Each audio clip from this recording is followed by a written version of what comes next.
the Brooklyn Nets just defeated the Milwaukee Bucks a couple hours ago, 114-108 behind. Kevin Durant's 49, 17 rebound, Tennessee. I mean, it was magical, bro. He's the best player in the world. We already talked about KD. This video is the opposite side of that. What happens for Milwaukee? For me, I picked the Bucks to win this series in 6 games. Let's be clear. When I watched game 1 of the series, I said, oh my God, I'm about to be wrong. When Kyrie goes down, I'm like, oh, I got a chance at being right again. Kyrie's down. That was the game the Milwaukee Bucks should have won. Now, Charles Barkley went as far as to say that was the most important game in the Milwaukee Bucks franchise, right? I'm not going to go as far as to say that, but I understand what he means. It was an incredibly important game for Milwaukee. It would have been much more important if Giannis hadn't signed that extension. We'll get to that in a second here because I got to go crazy about that one. Giannis went for 34 points, 12 rebounds in this basketball game, y'all. He was 14 of 22 from the field. History will say Giannis did his job, but I'm watching the game. I'm watching the game. You can't tell me what you can't make me see something different from what my eyes see. Giannis has not been great in this series. The numbers are going to probably say he averaged around 30 points and double-digit boards a game. I got eyes, though. Giannis is playing incredibly hard. He's always played incredibly hard. Give that man his credence and credit. He literally won 2 MVPs because he plays harder than everybody else. He's the most important hustler of the year. Every year he hustles harder than everybody else. Give him credit for that. But I'm watching the games, though. In the playoffs, last year we brought up the Miami Heat building a brick wall. This year, the Brooklyn Nets are doing what needs to be done against Giannis. They don't have the personnel to do that. Look, if you want to say Miami was just a bad matchup for Giannis and the Bucks, I'll give you that. But Giannis destroyed the Brooklyn Nets all year. You can't bring up Harden because Harden's only played 2 games in the series. Like Harden won there in the regular season. You can't say, well, the Nets got Harden in the playoffs. He ain't been available. So essentially, this has been the same team that Giannis saw in the regular season, and he dominated them. When the pressure is on, when teams have a chance to construct a defense, come up with a formula, even a first-time head coach in Steve Nash, remember that. And Mike D'Antoni's one of his assistants, damn it. Fam, think about that. We need to talk about that more. Like, this ain't Eric Spoelstra and Udonis Haslem, who's like an unnamed assistant coach for Miami last year. This ain't the personnel of Jimmy Butler, Bam Adebayo, and Jay Crowder guarding Giannis in the bubble, by the way, which Milwaukee, who was number 1 out East last year, they lost their home court advantage. This ain't that. This is the Bucks playing against a Brooklyn Nets team that was down Jeff Green for a couple games this series. They were down James Harden multiple games this series. Now Kyrie is out. The personnel, like DeAndre Jordan ain't playing in this series. It's been Blake Griffin and Nicholas Claxton pretty much on Giannis most of the series, a little bit of KD as well. Like, fam, this ain't the Miami Heat of last year. Giannis is too great of a player to allow them to build a brick wall. And I've often compared Giannis Antetokounmpo to Shaquille O'Neal. I'm questioning myself a little bit with that one. Now, y'all know I love whatever I say, I support it 100%. But what I remember of watching Shaq when I was a young kid in love with the game, the impact ain't the same. Nowhere near. I know I've compared Giannis to Shaq, but I have to acknowledge that the impact ain't nowhere near. It's not. When Shaq was dropping 30 points, missing 7-8 free throws, and grabbing your 15 boards, he was doing it by fouling out guys. Your centers had no chance with Shaq on the court. He was going to foul them out. Giannis, because he's opted to start more times than not at the three-point line, at the top of the key, literally. That's where he's starting at, and not bang, bang, bang, using those big, strong, Greek freak-like muscles that he's got. Giannis ain't drawing a lot of fouls because Giannis doesn't want to go to the free throw line. Here's a difference between Giannis and Shaq that we're noticing. Shaq was never afraid to take the free throws.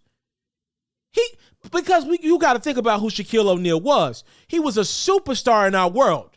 Shaq was never afraid to go to the line and miss, go 1 for 2, oftentimes 0 for 2. He was never afraid because, number one, he believed that he could make them when it counts, and number two, he was a worldwide superstar. He had the ultimate confidence in himself as a human being. Giannis ain't got that, bruh. He ain't got that. And that is translating over on the court for Giannis's Bucks. And to me, the saddest part of Giannis's performance that will go down by, I won't forget this one. I know he's young. He's got time to fix it. He's got time. He's got time. Time's on his side. The saddest part of where Giannis is at right now is this ain't LeBron and the Cavaliers. This ain't. It ain't no more. Remember, I've been the guy to compare Giannis in Milwaukee to LeBron in Cleveland his first time around. This ain't that no more. Giannis signed that extension in December. He is stuck like Chuck in Milwaukee for the next few years. They ain't trading him. You lose Giannis, it's over. They know that. No matter how bad he's in the postseason, he's guaranteed to be a top 3 seed out east for the next 4 years. It's a fact. Probably the next decade. He's so great and he plays so hard. As long as you got Giannis on the court, you'll always be a top 3, top 4 seed out east. Milwaukee would never trade Giannis. But they also no longer have the pressure. Keep in mind, this ain't Los Angeles. This ain't Dallas. This ain't Miami. This ain't a major market in the NBA. This is Milwaukee, like Cleveland. They got Giannis locked up. If they want to make some changes, great. If they want to go full throttle for a championship, great. If they don't, so what? Businesses will stay afloat as long as Giannis is on the court. Chris Middleton is a really good player in this league. Jrue Holiday is a good player in this league. Long as you got them, you'll be fine. You'll never win a championship is what it looks like, but you'll be fine in the regular season. But the pressure will continue to mount. The expectations will all go to Giannis. He'll get the blame. He'll get the vitriol. Who's getting it right now? Do you see social media blaming the Milwaukee Bucks for not putting enough around Giannis? Because I can't even blame Milwaukee tonight. I can't. Because Giannis, Jrue Holiday, and Chris Middleton should be enough to beat KD and James Harden on one leg right now. It should be. That team is good enough to beat Kyrie Irving and the Brooklyn Nets right now. They should be. But they were not. And a lot of that pressure is going to go to Giannis, and I believe it should go to him tonight. Long term, Milwaukee will probably escape on some pressure, and I think they will deserve more blame down the line. Doesn't seem like Mike Budenholzer is the right coach. But for this moment that we're in right now, Giannis deserves blame. Chris Middleton had 25 points. He was good enough.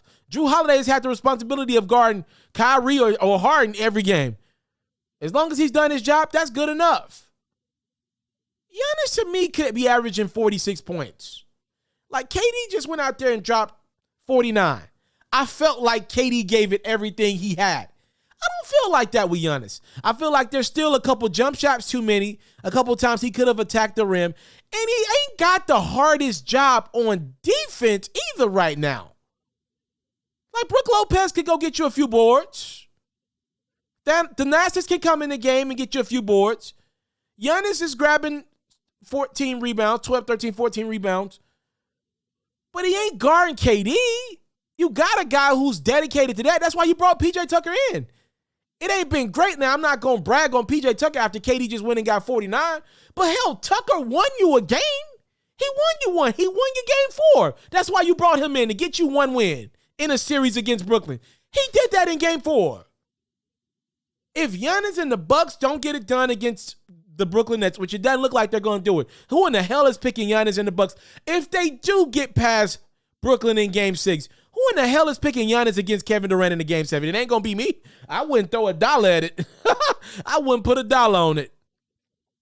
Giannis, man, look, I'm not going to harp on him too much, but a standout game in his career thus far. And in his career, he'll have all the opportunities to make that up. One year, he'll get lucky. But I'm like, damn, maybe this year was the lucky year. This might have been the year.